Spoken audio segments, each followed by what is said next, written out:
بیت کوین در یک منطقه خیلی حساس قرار گرفته و میتونه که سرنوشت ساز باشه. اگر اینجا اشتباه بکنی میتونه که بسیار زیاد ضرر بکنی. اگر درست تصمیم بگیری میتونه که فایده بگیری. امروز در مورد چارت اتریوم و بیت کوین صحبت میکنیم که آیا برای ما خوب است بریم آلت کوین بخریم یا اتریوم بخریم، یا میگه برای ما خوب است پولای خود داخل بیت کوین نگهداری بکنیم. بیت کوین در منطقه ETH خود است و هر زمان امکان داره که پس دوباره نزولی شود، به خاطر که برای ما تاریخ میره نشان داده. یک بار وقتی ETH خورده بازار نزولی شده، بار دوم که ETH خورده میتونه که باز بازار دوباره نزولی شود و اگر نزولی شود در کدام قیمت ها باید بری پس دوباره بیت کوین بخری. خبرات جدیدی که در مورد سولونا آمده، خبرات جدیدی که داخل امریکا است، حتی میخوان در مکاتب امریکا بلاک چین درس بدن. چقدر خرید که در بلک راک هم اتریوم و هم بیت کوین امروز در مورد بحث قرار میدیم و در مورد تحلیلایی که ما دارم در مورد بیت کوین و اتریوم و آینده بازار. و دانه‌های بیت کوین داخل صرافی ارزش دیجیتال دوباره زیاد شده است و زیاد شدن از با نفع مارکت نیست. بس متوجه باشید. و در مورد مهمترین چارتی که صحبت میکنم چارت لیکویدیشن ها است که تا آخر ویدیو همراه باشین تا اینکه تمام موارد بفهمین و مثل یک پروفشنال ترید بکنین.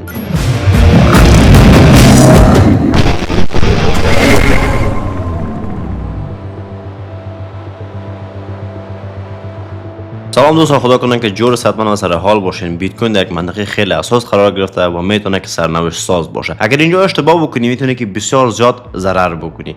اگر درست تصمیم بگیری میتونه که فایده بگیری. اولتر از همه در مورد چارت ها صحبت میکنیم که چگونه است و چه قسم کار میکنه. این از صفحه تلفن ما که داخل توییتر من توییتر من ندارین حتما داشته باشین. اونجا همیشه وقت خبرات جدید تازه را میمونم. یک ویج برای ما تشکیل داده. ویج به چه شکل میباشه؟ بازار می یک منطقه فنر جمع میکنه، میره هی بالا هی پایین، هی بالا هی پایین و یک شکل مستطیل یا شکل و بازار از هر طرفی که بشکنه رو بالا میتونه که شارپی بلند بره، به خاطر که هی لیکویدیشن ها را پاس میکنه و میخوره و هی کسایی که نخریده بودن کلگی شورت میگیرن، شورت لانگ میگیرن و تمام پوزیشن ها برعکس میشه و از این خاطر یک دفعه بازار بالا میره رو بالا. و اینجا دقیقاً نو منطقه قرار گرفتیم که بازار یا اگر بالا بره تا کدام قیمت ها بالا میره، اگر پایین بیاد تا کدام قیمت ها پایین میره و این ویدیو مکمل در مورد می است. اندیکاتور دیگر اگر بریم اینجا براتون شربتون بیت کوین تیتر است، یعنی دو پیر است. مووینگ اوریج هم اگر ببینید استرانگ بای است. در یک ماه گذشته همگی 13 دانه خرید بوده، یک دانه نچرال یعنی نفروخت نمانده و یکی هم سل بوده که اندیکاتورها نشان میده. فقط دو اندیکاتور سل نشونه که مومنتوم که هم مکدی است که گفته فروش و دیگه در کل نچرال است و هیچ کسی چیزی نگفته. البته در مورد اندیکاتورها و چیزایی که داخل تریدینگ ویو است. حالا ما تکیه زیاد به این نمیکنیم ولی میتونیم مثل یک ابزار از استفاده بکنیم در بعضی از تحلیل‌های خود. و این نشان دهنده در ماهیانه بیت کوین است، یعنی در ماهانه ما سعودی هستیم. اگر بازار پایین میاد، اگر بازار نمیفهم یک دفعه 20% 15% پایین میاد، خبر بد میاد یک طرف امریکا یک کار کرده یک فلان بسمدان، یک دفعه که پایین میاد اینا اندیکاتورام تغییر میخوره. ولی ما فوکس ما جاتر باید در اقتصاد دنیا فعلا باشه و یکی تحلیل تکنیکال و فاندامنتال یک جای بکنیم، بعدش تصمیم باید بگیریم که در این ویدیو مکمل در مورد ما صحبت میکنیم و قدم به قدم هر قدر که شما پیش برید به من نظر معلومات شما بالاتر شده میره. و همون قسمت که اگر شما ببینید ترامپ میگه 2.5 میلیارد دلار میخواد که بیت کوین میخره توسط سوشال میدیایی که خودش داره برای ریز بکنه، مثل مایکرو استراتژی به اینام بیت کوین میخره. بلک راک خود ترخوانده هر روز 500 میلیون 400 میلیون 900 میلیون 600 میلیون بیت کوین خریده رویسته و طرف دیگه مایکرو استراتژی هی قرضه گرفته رویسته و هی خریده رویسته بیت کوین.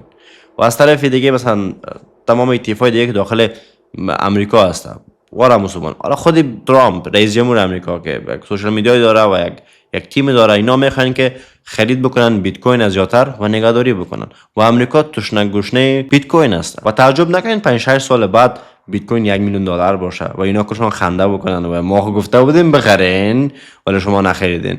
تعجب باز نکنین. وقت اگر هر اقدام میکنین اینا باید اقدام بکنین. اینجا که برای من نزدیکتر بکنم، دانه ها داخل صرافی ارز دیجیتال زیاد شده است.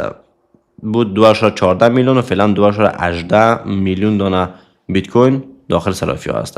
و اگه اینجا ببینید داخل بایننس 30,000 دانه بیت کوین و داخل کوین بیس 1,000 دانه که نشان دهنده از این است که زیادترین بیت کوین داخل بایننس شده و میتونه که بازار دام بکنه. اگه 30,000 دانه بیت کوین سودا بکنه یک دفعه‌ای، ولی اینجا خریدارای هم هست که نمیمونه قیمت پایین بیاد. و داخل صرافی کوین بیس 50,000 دانه بیت کوین در 30 روز گذشته خروجی داشته و در بایننس 17,000 دانه بیت کوین ها آمده داخل صرافی ها. شاید هم برای فروش باشه، کس نمیفهمه. این اتفاقی بیت کوین است که یو اس ام و هر نمره که شما میبینید با دلار است، با 1 میلیون دلار است. شما ببینید در 27 می بلک راک 409 میلیون دلار بیت کوین خریده، در 23 می 430 میلیون دلار، در 22 می 877 میلیون دلار که نزدیک به 1 میلیارد دلار است. 21 می 530 میلیون دلار، 530 میلیون دلار، 20 می 287 میلیون، 305 میلیون، 129 409 230 تو بالا برن 356.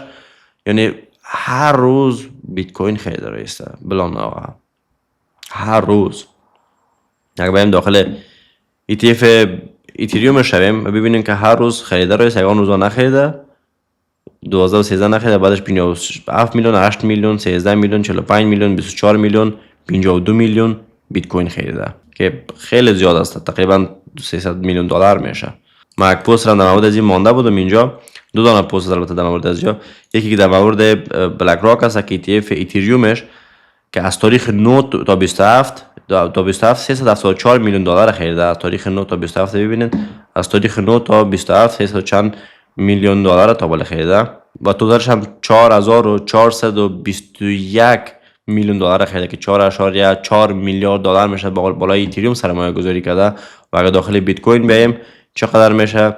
48,000 میلیون دلار، یعنی 48 میلیارد دلار داخل بیت کوین سرمایه گذاری کرده و هر روز هم میبینین که صدها میلیون دلار خریده است و در ماه میلیاردها دلار بیت کوین خریده است. اگر بیت کوین باز دوباره 1,12,000 شود، 1,12,000 1,13,000 با بالا جاتر نیست و تمامش هم داخل 1,12,000 1,11,000 1,11,000 1,10,000 شروع میشه که قیمت بیت کوین باز دوباره برسه به قیمت 1,12,000 200 میلیون دلار یک پوزیشن ها، یک از پوزیشن ها بسته میشه، 200 میلیون دلار دیگه پوزیشن ها، 180 تقریبا به میلیارد دلار لیکوید میشه. قیمت یک دفعه پام شو رو بالا و همه ایره لیکوید بکنه. اگر قیمت پایین بیاید به طرف 1,00,000 دلار امریکایی 180 میلیون، پایینتر 166 میلیون، پایینتر 159 اساسا اینجا یک زیادت دیگه قرار داره 1,04,000 188 میلیون دلار بیت کوین، 120 100 چند است و زیادترینش باز دوباره اینجا است که 1,01,000 اگر شود میشه 170 میلیون دیگه لیکوید میشه. هم تو پایین 160 100 چند تقریبا میلیاردها دلار دو طرفه باقی است که اینا همش لیکوید شوه. کسی که اینجا شورت گرفته بود اینجا مثلا نفروخته رایسته و این باعث میشه اگر قیمت بالا بره تمام از اینا لیکوید بکنه و کسایی که اینجا لانگ گرفته بود اگر نفروشن در قیمت ها، نفروختن در قیمت ها، پس دوباره بازار میاد پوزیشنش رو لیکوید میکنه، پس دوباره میتونه بازار بالا بره. پس یک چیز از این ما میتونیم از این دریافت بکنیم که هیچ وقت طمع نکنیم. اگر پوزیشن های ما فایده هستیم باید بفروشیم، منتظر از این نباشیم که بازار 2 میلیون درصد رشد بکنه. همین رشد های 20 درصد 15 درصد 30 درصد هم برای ما کافی باید باشه اگر میخوایم که ماندگار داخل بازار باشیم. بریم طرف تحلیل تکنیکال ارزهای همچو ایتریوم و همچو بیت کوین. من اگر از ایتریوم بر شما تحلیل بکنم، تحلیل ایتریوم میتونه تحلیل تمام آلت کوین ها باشه. اگر ایتریوم بالا بر تمام آلت کوین ها بالا میره، اگر ایتریوم پایین بر تمام آلت کوین ها پایین میره و بیت کوین هم که اصلا یک بازار دیگه خود داره. بیت کوین بالا میره بعدش ایتریوم کم بالا میره، یک دفعه ایتریوم بالا میره و در زمان می باشه که بیت کوین در جا بزنه. پس بریم ببینیم که این دو ارز چی کار انجام داده. یک، ما در منطقه ارزی نسبتا شدید قرار داریم. اینجا یک بار بازار واکنش نشان داده، بار دوم بازار واکنش نشان داده که یک نزولی چند درصده بوده، نزولی 30% بوده، ولی پس چقدر رشد کرده؟ 47% رشد کرده، یعنی ایتیج جدید برای خود ثبت رسانده. حالا اگر توی که در 75,000 و 76,000 بیت کوین خریدی و 47% تقریبا 50% در فایده هستی، به نظر من بهترین جای برای یک پله از خروجی تو می باشه که یک پله خروجی از بازار برای و منتظر باشه که دوباره بازار پایین بیاد و دوباره ورود بکنی. حالا گیریم که بازار یک دفعه بره به 1,20,000 شود، از اینجا مثلا بازار بره 1,20,000 شود، 10% دیگه فایده میکنی. ولی اگر بازار دوباره از اینجا بیای پایین به طرف 92,000، مثلا اینجا 92,000 بیای 91,000، 17%، 18% یا 20% نقص میکنی. پس اگر شما که در پایینا خریدین میتونین اینجا بفروشین و کسایی که تا به حال نخریدین و خیلی میخواین که دمی قیمت بخرین و 1,20,000 گیری بکنین، شما میتونین که از دی سی استفاده بکنین و یک مقدار از پولتون داخل بکنین و مقدار دیگه تون باز دوباره نخ نگاه کنین. اگر بازار پایین میاد باز دوباره شما بخرید. برای ما تاریخ همیشه وقت نشان داده اگر بازار یک دفعه صعودی میشه و ایتیج میزنه و دوباره نظر به این گلف که دیدم یک تاییدی دیگه ببینم، میتونم که بازار ما شورت بکنم و کدام طرف و قیمت با طرف 90,000 و طرف پایینتر از $1,000 آمریکایی شورت بکنم بازار و بازار منتظر یک خبر است که بیای موقتی باشه، بازار یک دفعه ریزش بکنه، تمام سرمایه‌گذارا به طرف بفروشه، کی بخره؟ ترامپ بخره، بلک راک بخره، کشورهای دیگه بخره، میلیونرها و میلیاردرها بخره. کی بفروشه؟ ما توی بدبخته که نمیفهمیم که چرا باید بفروشه بشه. البته منظورم از بلند مدت است. اگر بلند مدت شما فروشنده بیت کوین باشین، شما به جز ضرر دیگه هیچ کار انجام نمیتین. حالا اگر بریم بیت کوین، اگر بریم بازار بیت کوین داخل امریکا ببینیم که در کدام مناطق هست که بازار دوباره برگشت خواد بخوره. اگر ببینیم اینجا فعلا در بازار سیمی ما هیچ روند برگشتی مثل بازار گلوبال نمیبینیمشه، ولی اگر بازار بیای پایین قیمت چند اینجا گپ معاملاتی داریم. همون قسمه که من در ویدیو قبلی براتون گفتم گپای معاملاتی اینجاست و بازار میره تیج میزنه که زد آسوستا و هیچ کسی باور نداشت و اینجا باز دوباره بازار گپ معاملاتی داره. قیمت چند؟ 90,000 تا $92,000 آمریکایی. اگر قیمت به هر شکل اینجا بیای باز بالا بره پس دوباره پایین، یه قیمت بیای ببینه، من یک مارجین وارد میشم از اینجا قیمت لانگ میکنم و طرف کجا؟ و طرف 1,17,000 $1,20,000 آمریکایی. یا این که بازار بیای نظر به لیکویدیشنی که برای شما نشان دادیم که اینجا مثلا 200 میلیون 180 میلیون 170 میلیون لیکوید داره، قیمت چند؟ 1,12,000 و 13,000. بازار یک دفعه ناگهانی یک دفعه بازار بیایه از این قسمت شروع کنه و طرف 1,12 1,13 14 15 اینی منطقه بیایه برسانه خدا و همگی پس دوباره خوشحال شوند و اینجا همگی بیاین چی کنن؟ بای بکنن. کی بای میکنه؟ بدبختایی که نمیفهمن در کوتاه مدت این کار انجام بده. اونا میرن بای میکنن و بازار از اینجا شروع میکنه یک دفعه پایین رفتن به قیمت چند؟ به قیمت 90,000 و این سناریو حذف میشه و قیمت از اینجا مثلا بالا برده اینجا و از اینجا پس دوباره میتونن دوباره پایین بیاد تا یک معاملاتی رو پورا بکنن و بعدش دوباره به ایتیج جدید خود برسه.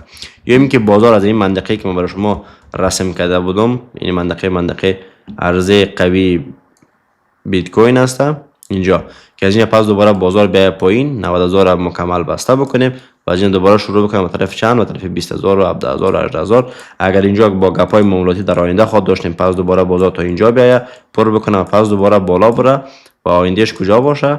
آینده مثلا بازار بره به طرف 1,30,000 باز دوباره اگه اینجا کدام گپ معاملاتی مثل ازی بود پس دوباره اینجا بیایه پر بکنه پس دوباره به 1,40,000 50,000 و روند از A تا B یک دفعه سبز میره بالا پس دوباره پول بک میره بالا پول بک میره بالا پول بک و فقط باید مطمئن باشیم که این پول بک که میایه اگر اینجا را برای ما تایید داد که لانگ بگیریم اوکی، اگر نداد و هی پول بک آمد پایین تا قیمت 71,000 کلوز داد و این معنی است که بازار میتونه زیادتر ریزش بکنه. چرا؟ به خاطر که دیگه روند سعودی را ناقص میکنه و بعدش دوباره قیمتش بتونه تا 80,000 85,000 بره و پس دوباره بازار روند سعودی را برای خود میگیره. پس این سناریویی است که فعلا ما میتونیم فقط منتظر گپ باشیم و این که اینجا صبور باشیم، مطمئن باشیم. اگر که نمیخوای بفروشی نفروش، اگر میخوای بفروش بازم من نمیگم باید که برو بفروش، خودت تصمیم باید بگیری و اگر دوست داشتی میتونی یک پلو خارج شوی و منتظر باشی بازار پایینتر بیای و پایینتر بخری.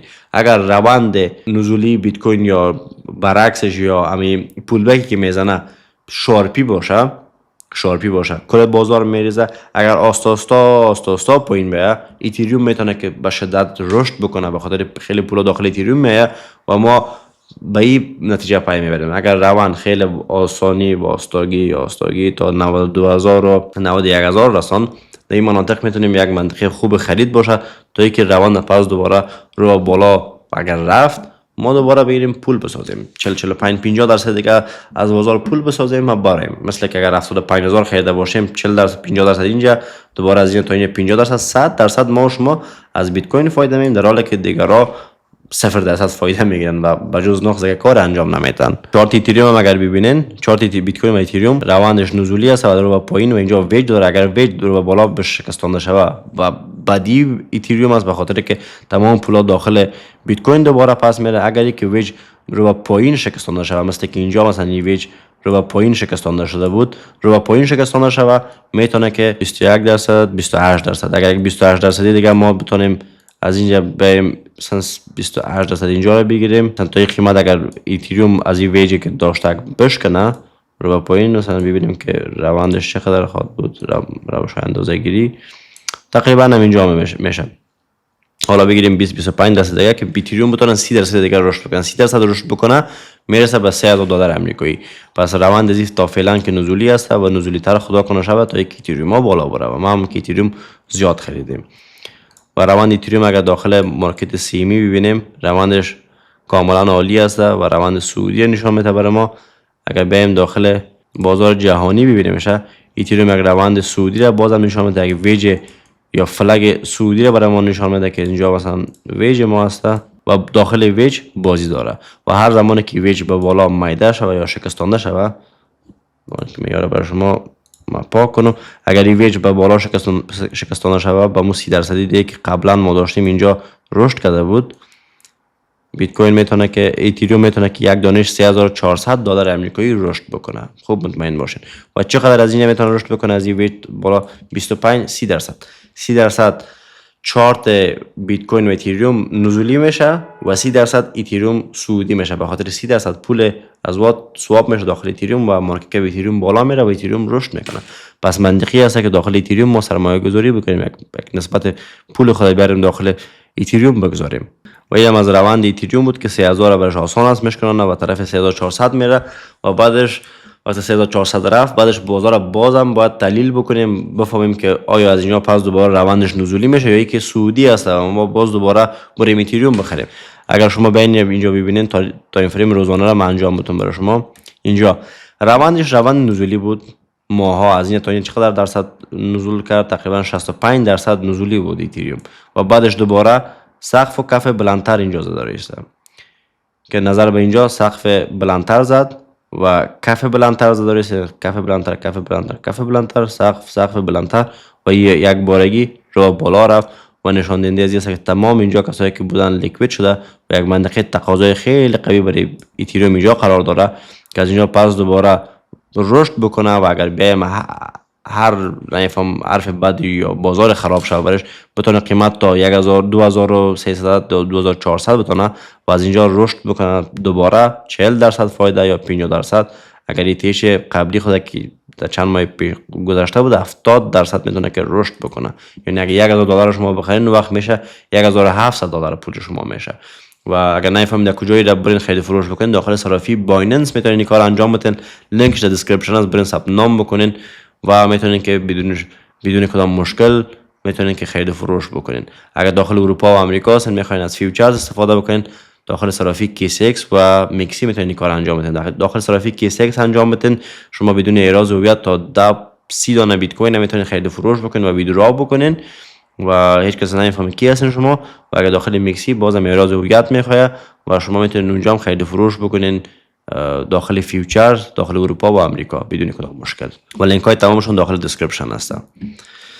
و بازم براتون میگم هیچ وقت یک دفعه پولتون داخل بازار نکنین، همیشه وقت کم کم داخل بازار پولایتون بکنین و همیشه وقت صبور باشین داخل مارکت، یک دفعه عجله‌ای کار نکنین چون آخرش پولای خود از دست میتین و از DCA استفاده بکنین، دلار کاست اوریج کم کم پولتون وارد بکنین و کوشش بکنین که آموزش ببینین. ویدیوهایی که من در مورد بازار میمونم یا هر کسی دیگه که داخل بازار برای شما ویدیو میمونه حتما برین ببینین و معلومات خود بلند ببرین. و خیلی خوشحال میشم که این ویدیو رو لایک بکنین، سابسکرایب ما داشته باشین تا اینکه ویدیوهای مثل ازی را در آینده ببینین. تشکر از تک تک شما. خداوند شما را همیشه وقت صحت کامل بده، نزد فامیلتون باشین و جیبتون همیشه وقت پر از پول باشه تا یکی از گزند روزگار در امان باشین. الله حافظ. ناصر همه شما.